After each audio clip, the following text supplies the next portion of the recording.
சிம்பிளா சூப்பரா 10 நிமிஷத்துல செய்யக்கூடிய ஒரு ஈவினிங் ஸ்நாக்ஸ் பார்க்கலாம். பேக்கரியில கிடைக்கிற காரா பூந்தி தான். ஒரு கப் அளவுக்கு கடலை மாவு எடுத்திருக்கேன். இதுக்கு தேவையான அளவுக்கு உப்பு, ஒரு பிஞ்ச் அளவுக்கு பேக்கிங் சோடா, ஒரு பிஞ்ச் அளவுக்கு மஞ்சள் தூள், ஒரு ஸ்பூன் அளவுக்கு காஷ்மீரி சில்லி பவுடர், கொஞ்சம் தண்ணி சேர்த்து இந்த மாதிரி விஸ்க் வச்சு நல்லா மிக்ஸ் பண்ணிக்கோங்க. இட்லி மாவையும் விட நல்லா கொஞ்சம் திக்கா இருக்கணும். இப்ப எண்ணெய் சூடாயிருச்சு. இந்த மாதிரி கரண்டி எல்லார் வீட்லயுமே இருக்கும். இதை வச்சு நம்ம இந்த மாதிரி பொரிச்சு எடுத்துக்கலாம்.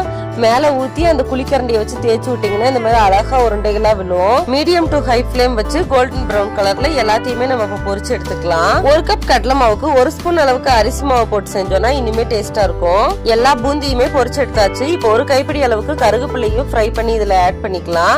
இடிச்சு வச்ச பூண்டையும் 5-6 பல்லு இதுல போட்டு நல்லா ஃப்ரை பண்ணி எடுத்து போட்டுக்கலாம். டேஸ்ட்டுக்கு கொஞ்சமா சிக்கன் பவுடர் ஆட் பண்ணிட்டு நல்லா மிக்ஸ் பண்ணிட்டு சர்வ் பண்ணலாம். அவ்வளவுதான், நம்மளோட சூப்பரான ஈவினிங் ஸ்நாக்ஸ் ரெடி ஆயிருச்சு. எல்லாரும் ட்ரை பண்ணி பாருங்க. இந்த வீடியோ உங்களுக்கு பிடிச்சிருந்தா மக்களுக்கு பிடிச்ச சேனலை சப்ஸ்கிரைப் பண்ணுங்க. தேங்க்ஸ் ஃபார் வாட்சிங்.